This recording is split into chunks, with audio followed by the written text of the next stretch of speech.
very good. Call meeting to order. Take roll call. This is a meeting of the Citizens Environmental Advisory Committee. The date is December the 12th of 2018. And the time is 12:10. We begin with roll call. Sure. Mr. Jordan? Present. Mr. Middleton? President. Mr. Gonzalez? Present. And Mr. Merchant. Present. And we got an email, not that it matters anymore because of the new ordinance, but two members, we're not going to make it. Mr. Norton and our newest member, District 6. She's not on yet. For any mistakes, anyway. They were not ready.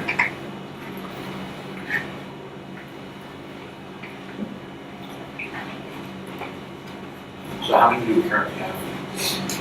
We currently have 8. We still have a updated meeting that's forward that latest. We're to have 9 or what? Yes. 9 members. If we only have 8, is the quorum different? No. So we still have to have 5 people. We still have 4 people. Yes. To have a meeting. And there's no, I mean, not need to take action necessarily. Or are there limitations on whether or not you can take action if you have 4 people versus 5 people? I know council has something like that, right? So According to the ordinance, no, and it's my understanding since this is not a legislative committee, no.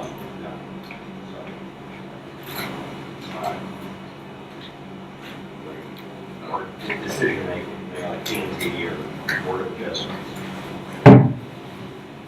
so for them, for example, they have to have 5 people to make a decision. Okay. 5 people present. Okay. So then I guess it's fair to say for the record, we have a quorum of board members present. So we'll go on to the first item. This requires some action, which is the approval of minutes. I think that was approved last time. Oh yeah, we didn't have a meeting. We didn't have a meeting last time, but the previous, we just made it on this agenda. No minutes did. No minutes from the last meeting. And then citizens communications. Yes, because of the period we have until the next period. Presentation, discussion, and possible action on the city's recycling program. You have the floor now. We have Sylvia Garza here with the solid waste department, and she's the recycling coordinator. And I guess she can present or ask questions. I don't remember why the committee put this on the agenda. I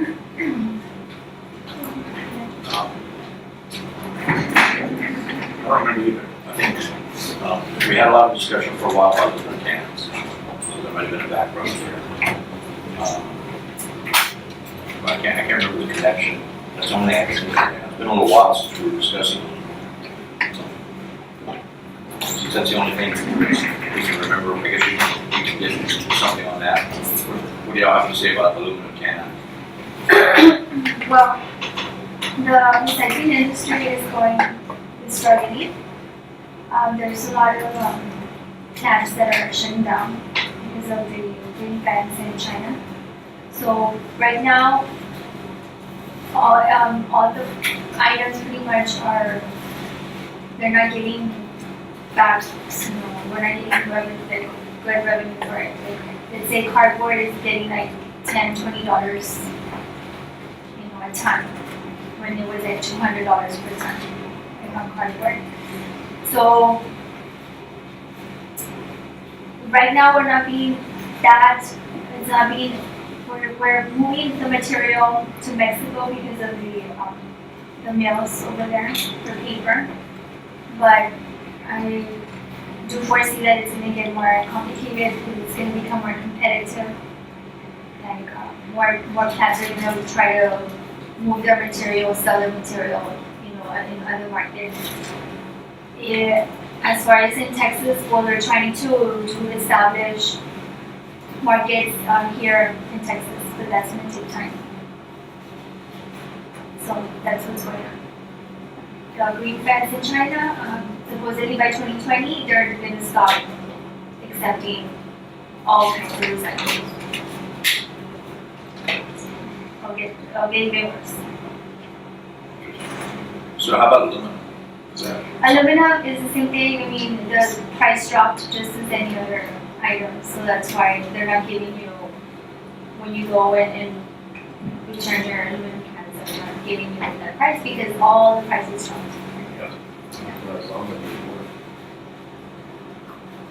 I heard it. Doesn't work.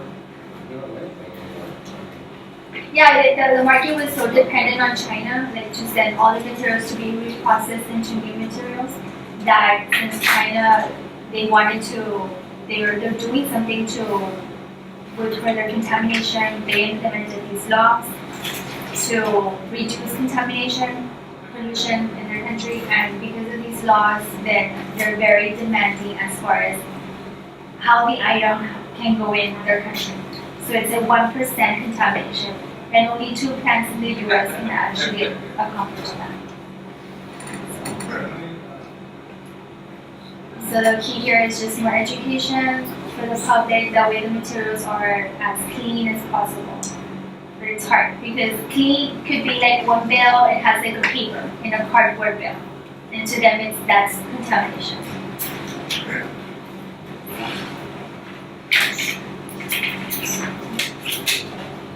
Aluminum sure is something that should work out in Chile.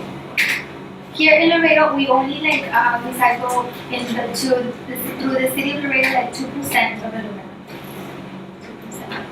So like people go and they sell it on their own. So we don't get that. Well, that's right, we'll just buy it. Yeah. I wonder if they're still the only ones that buy it. There was another company, no, I used to live here in business in Laredo. They buy metal and aluminum or just And electronics. like separate. Maybe we ought to give them a tax abatement or something.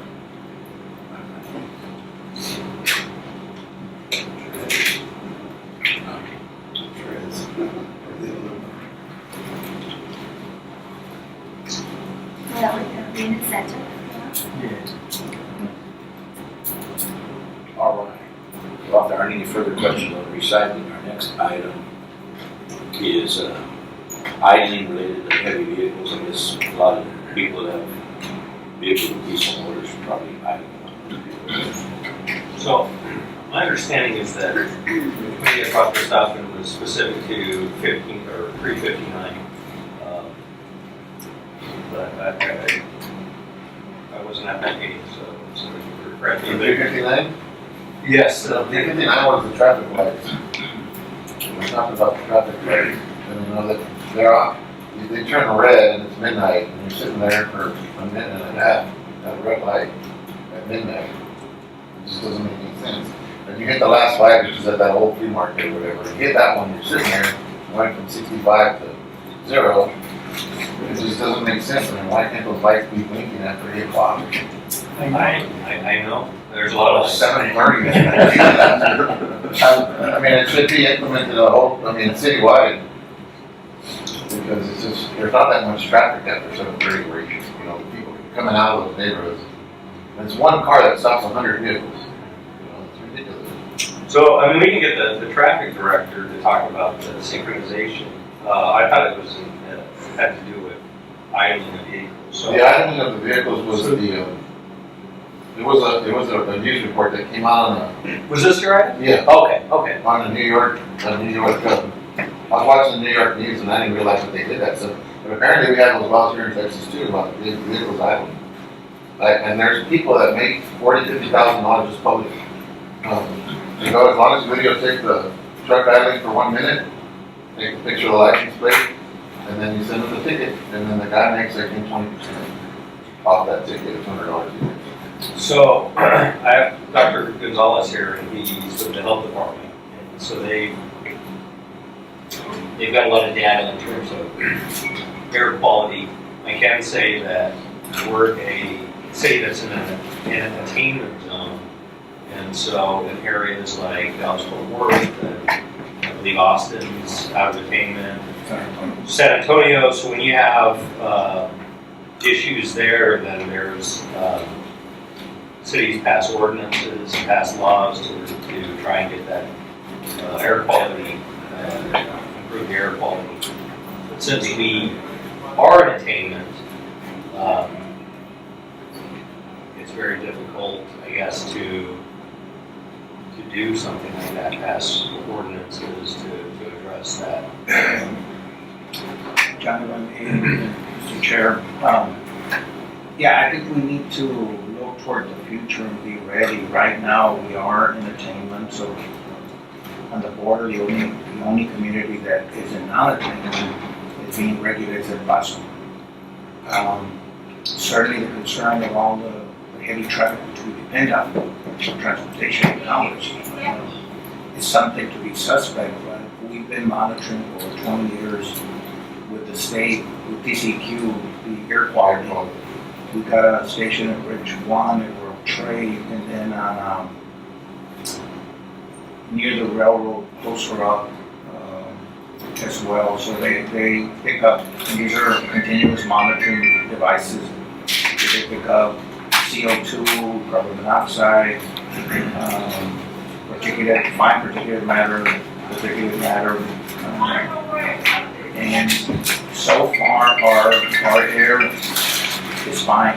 We put in, when they were going to do some fracking over off the Mines Road, we put in a temporary canister as well, and it confirmed what we already have been doing on the bridges, that our air quality.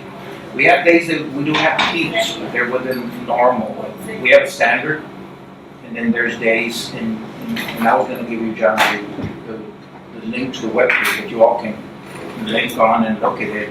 There are days when we do have a couple of peaks, but it's still within normal. I think the idling issue is that many cities are going to be looking at in the future as you get more traffic, which is why large metropolitan areas are looking at alternative means of transportation. Part of that reason was the ride share, which we have in Laredo as well. Don't take your car, or go to a designated place and take public transportation. Some cities are looking at, and John was mentioning our traffic department are looking at the scooter issue. Certainly Laredo is looking at widening this comprehensive plan, the streets, to do more walking, more biking, and now scootering. We're calling it, and these are all alternatives to reduce emissions. And so I think it's a good point that you were discussing it as we move forward. But we can tell you from the data that we analyze daily, right now we're fine. Part of it is the geographics of Laredo as well. And so the concern is, well, Laredo, a couple of years ago, there was an accident apparently, and you could see it from this office and our health department, the smoke emission. They had 150,000 tires that nobody knows how the fire started, but certainly we saw peaks in our canisters right away because of the wind, the drift, and catching it here. So those things we need to look at as well. But I think both Laredos, and we have a canister in Laredo as well. Right now we are in attainment, so our emissions are good. No heavy particulate matter, which contradicts what some physicians are concerned about, an increase in asthma. But it's not part of that. When we saw our streets there, and there was a reduction in dust particles, just general dust particles, asthma went down. So again, credit to the city and starting to pave everything. Because you remember 25 years ago, many of our streets were still dirt roads. And that had a correlation. We had high asthma rates. As soon as we paved, asthma rates were down. Still have asthma, but not to the rate. But it wasn't the air quality per se, because people were saying, well, we've got contaminants. Dust particles, yes. And part of the clear correlation, once we pave the streets, that's going down. I don't know if you have any particular question, but again, I certainly can provide the link. It's in the TCQ website, and it's got the sites that have continuous monitoring. Laredo is a site, and then you can look at all 3 sites. But I think the city, doing its due diligence, is looking at doing temporary monitoring in areas where we think may be a problem. Like, for example, when they were going to start wiping on Lines Road, and we put in some temporary. And it came out just the same, everything was okay. When you talk about something like that, where there's I guess a cause and effect discussion about something comes to mind, it's kind of similar to what you're talking about. I wonder about this. You know, I had a certain kind of diesel pickup, and from one year to the next, they didn't change anything on it, except that special exhaust thing we have. This other fluid which you have to buy, so it's kind of like a racket too, because that's going through there. And then the mileage from the one that they had the year before was every bit of 5 miles to the gallon better. On a percentage basis, it was like 45% better mileage. So if you're burning 45% less fuel, I can't understand how that could be better for the environment. It just, and then like on the new ones, once they're out of warranty, some people take those things off. Right. They get 5 miles to the gallon. Just like, I mean, clearly that's the deal there. And if you think about it, it's like this weird super duper thing that has the motor has to push the exhaust fluid. So obviously it's going to be a drag in the motor. So I think it really is like 40% difference conservative. You ever heard anything about that? I hear there's like research and stuff coming out on it. The reason I think it matters to us around here is because a lot of us don't realize that they're doing on the semis now. So we have all these semis, and we have this thing on them, and they're burning all this extra fuel. I can't believe that there isn't something to that. It seems like it would matter more to a community like us where we have tons of semis. So, Yeah. might be worth looking into. I hear that even like in California, there's actually studies and stuff that are coming out where they're starting to realize that the extra amount there's other, like whatever it was. Say you measure one thing, and kind of like you were saying about the dust or whatever. You measure one thing and you have less of it, but now there's something else coming out of it. It doesn't come up on the measurement, but there's a bunch more coming out. The dust eliminates the black smoke. The look of it. Yeah. It's the oxides of nitrogen. The more black smoke, but you're getting a lot less miles per gallon. So something seems to miss with me. It's a trade-off. Like what I wonder is are we getting more pollution, but it's less visible? And it just makes everybody feel better. That's kind of what I'm suspecting. Yes, there's some thinking along that line, and certainly there's a lot of investment in purifying emissions. But you're right, so you get these converters, and so you spend more gas, and so does that reduce emissions? If it's cleaner. It's such a pain in the ass. If a person wanted to be real simple and look at, they've created this whole other product that I'm sure the people that sell those kinds of products are like, yeah, great, we'll sell you more of this product. Plus, you're now buying 40% more fuel across the board. Like, whoever has a stake in that probably thinks it's great too. But it seems like a racket. I can't believe that it could possibly work. Well, Volkswagen just paid an enormous fine for their bringing those numbers. But it's there to buy back all the fuel. Yeah, I think that's something we need to monitor and look at as new converters come out that presume to improve clean emissions and see really for our community. It'd be interesting. We depend and all those trucks going through here. It'd be interesting with your equipment. I'd be curious, like if you put one of these pickups in a closed bay and put the sensor on it, run it for 30 minutes or an hour, and then pull another one in that doesn't have the deal on it, same brand, same everything, and set it for an hour. Like, I wonder what you find out from that. It just seems to me like it'd have to be with the door closed, if you just burned 40% more fuel for an hour, there would have to be a whole lot more something in there.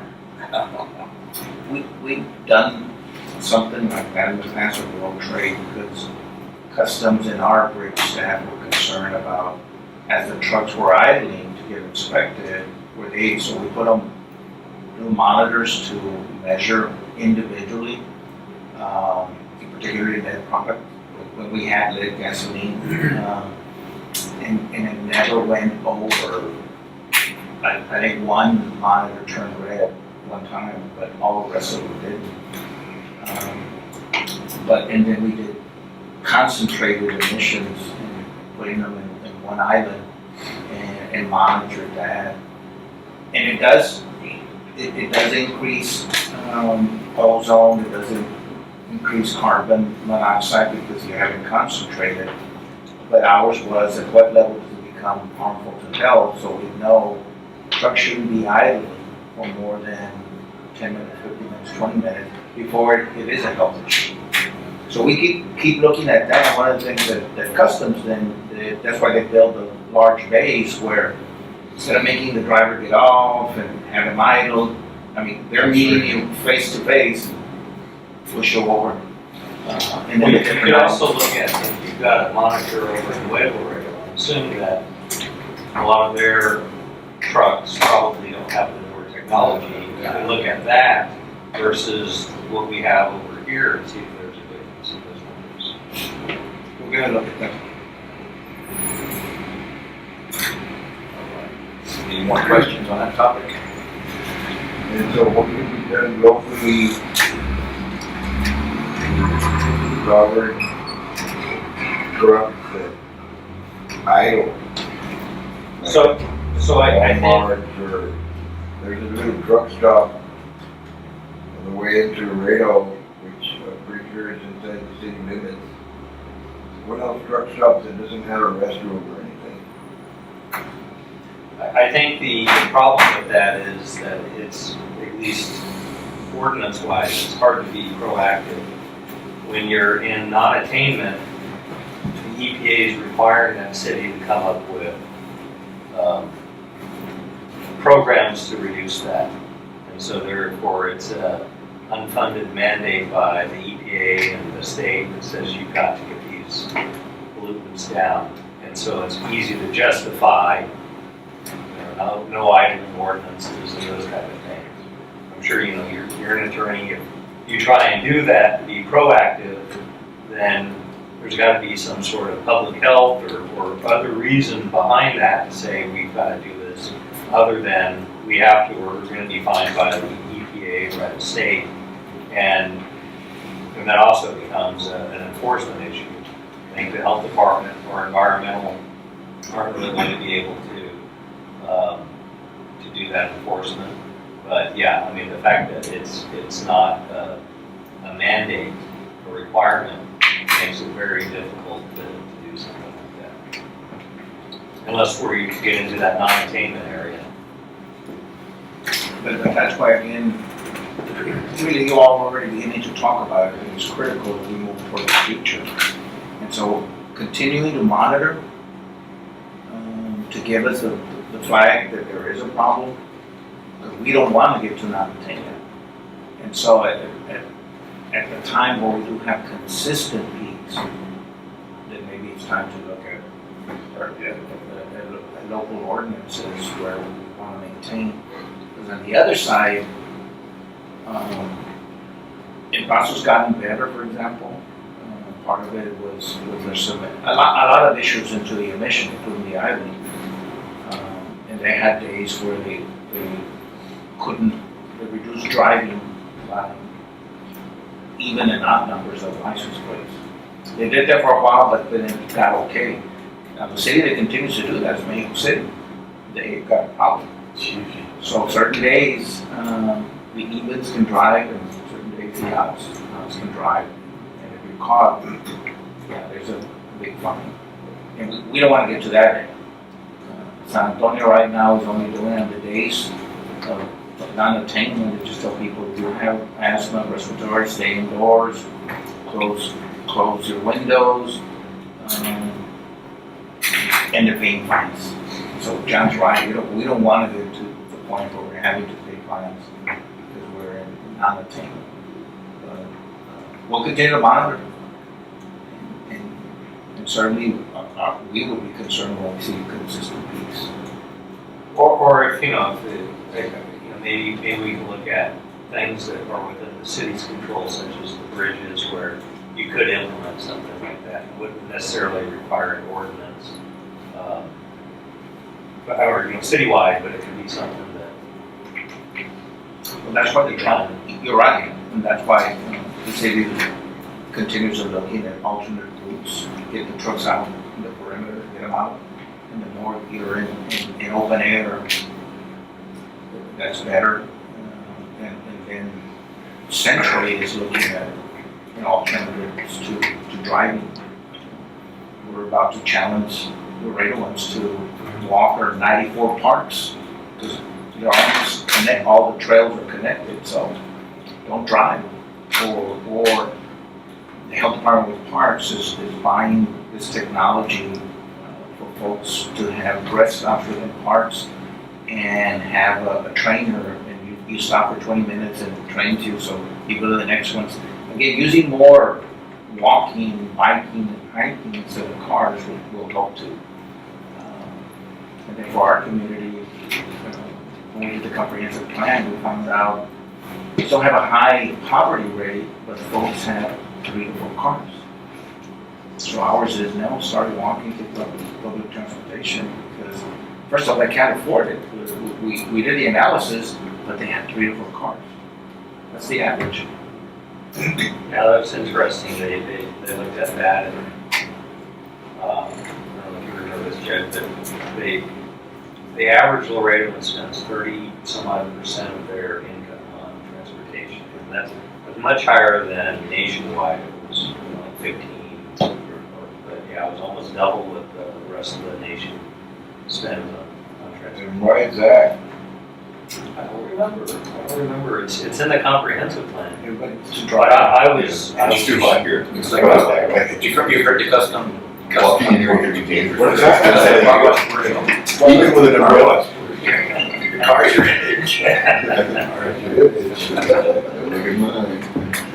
Those deals where you can buy wheels that cost more than your car. Those are special. The rental. Rental wheel. Rental.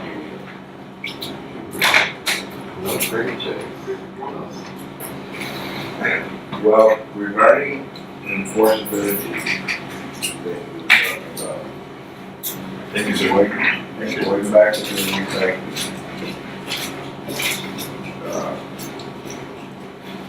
Because I know that I put branches in my trash can, and they find out they're not gonna pick up the trash. That's right.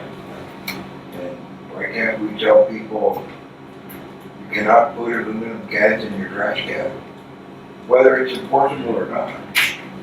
And say you can't do it.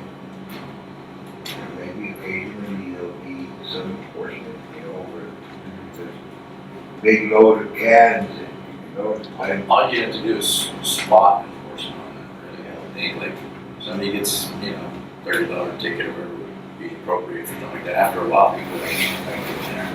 Another place to put them, Well, I do know that there's other issues with solid waste. Maybe we should get the director here, but I know he's having cameras installed on the vehicles to look at what's being emptied into the trash truck. But also They already have GPS and cameras because they're having a big problem with documenting who's the violator. Well, documenting who's the violator, but they're also having a big problem because people call them and say, hey, you didn't pick up my trash. So then they've got to change their route, go back there, pick up trash, and what's happening is The trash wasn't out there. it wasn't out there, and so they want to document that, hey, you never had your trash out there to You begin left it with. over there, you didn't roll it down. And so I think when they get that going, it's And going then to be they- very easy to see. They can find people for that too. But I thought they already had cameras to see what's coming out of the trash can. Apparently, it has a capability, but it's either not being See, I used, or wasn't installed, or isn't working. I think somebody would challenge it because They've rejected my trash before, branches. That one might have a camera, unless the guy saw it, yeah, that's a good question. I wonder how you That's enforce, weird. like, not, I wonder how you enforce, like, if you don't have a camera watching a trash can full time, the only way that you can get your trash picked up is you have to put it out there publicly. You would think that you don't have control of it at that point, that anybody could argue, anybody could have put it in there, I didn't put it in there. So I would think that wouldn't stick. Maybe the only way they could do it is if it was chronic, like if they could see that every Well, but time. I'm saying, you know, whether it's enforceable or not, because I know that I'm like 99% sure that other municipalities have ordinances that say you cannot put aluminum in your trash. And whether it's enforceable, that's just a totally different issue. But a lot of times what they do is they remove the trash can and then they leave a note saying you need to come over to the department to go through special training so you can get your trash can. That's a good idea. That's what you do. Instead of finding the right way, And make it a pain in the ass. just make it, hopefully that won't do it again. That's what they're doing. It's good. I went to the dump like, I don't know, maybe like 10 or 12 trips for branches. To the where? To the dump. You don't have to take it, you just have to put it in your trash can. You pile them up separately, you call the number. You call. Well, I didn't want to have it piled up, so I took it. Right. But I see cans in the dump, and I just think to myself, you know, those cans are never going to be recycled. Wasting. That's going to drive up the price of aluminum. I mean, maybe not on the Laredo scale, but, you know, it ought to be against the law even if it's not enforceable. I just think to myself, what a waste, you know, that people are throwing cans away. Yeah, but it's not even worth it. Well, I mean, that took me an hour to load all that. I don't know what the issue is there. The last, it was a long time ago, I've got like a shitload of cans, because I haven't got into. Hopefully it'll Last go time up. I went, it was a Saturday, and there was only one place open. I had never been there before, and, no, it's like, I don't remember what it was, but it was like out of the way somewhere. I found them in the yellow pages that day. And, they paid me, you know, not next to nothing, but a lot less than what I've done the last time. And, it was less than what I expected. I don't know if it was a scale issue, if I got ripped off, or, you know, it was, you know, we pay less because we're the only people open on Saturday. I don't know what the issue was. And I just can't imagine why the price of aluminum would go down. I was watching them. Well, they say it's supposed to be going up from the tariffs. Remember that whole talk about? Yeah. That's where I was confused. No, it's shrunk, it's less. I was watching a film on how they make toilet paper, So maybe the tariffs work. and they've got these big, huge rolls of toilet paper that they end up cutting. But they were saying that, you know, originally it comes from recycled paper. And then they somehow separate the ink, they make it go up in bubbles. And then some of it they bleach, and some of it is like protected, like from public knowledge, so there were certain portions of the process they didn't want to show. It was an interesting little 5-minute video. But they said that I guess most of the paper is like recycled paper, they start with recycled paper. Did I understand this young lady correctly? She said that since the price of recycled paper had dropped so much, that we were basically giving it to the people in Laredo or something. Selling it to Laredo. Selling it for Laredo? Mexico. Well, at least something They're paying a little more. something gets done with it. I mean, I would just hope that our recycling system is not driven by profit, you know what I mean? Because from from what I understand, if there is a profit, it's probably miniature. But also- And if that's the incentive, we may be in I trouble, say but. it's not. All the news about green and green and green and green, and then we can't even recycle anymore because it ain't worth it. Well, because it's It's just- I'm never expensive, gonna it's do it. expensive. And if I made $100, that's okay, but $17 for the same amount of aluminum, no way, man. There's no way. Bring it all the way from the ranch and, no way. And it's just not worth it. Well, I'm glad that something's being done with all this stuff, even if it's not profitable right now. We're doing something, what we should be doing with it, in my opinion. So, What's the incentive to recycle? It's worthless.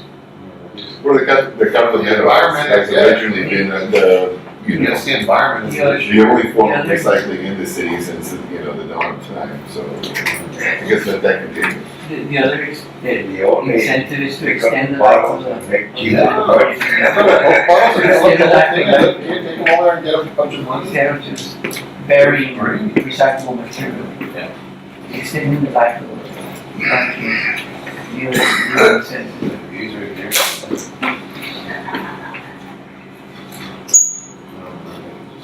Maybe I'll change it. See what happens. All right, well, that's the last item, so, yes, Need a motion to adjourn? yeah, Make that motion. Second. all right.